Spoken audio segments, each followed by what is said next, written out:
Helicopter versus airplane. मैं हूं helicopter और मैं हूं एरोप्लेन। जो हेलीकॉप्टर में बैठना चाहते हैं वो वीडियो को लाइक और सब्सक्राइब करेंगे, और जो हेलीकॉप्टर में बैठना चाहते हैं वो भी वीडियो को लाइक और सब्सक्राइब करेंगे।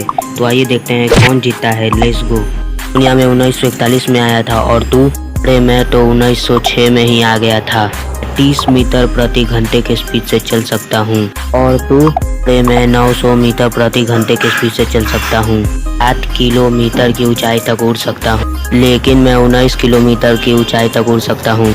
मेरे ऊपर एक बार में 4 से 6 लोग जा सकते हैं। मेरे ऊपर एक बार में 200 प्लस लोग बैठ सकते हैं। आपको क्या पसंद है कमेंट करो। बाकी विनर है एयरप्लेन।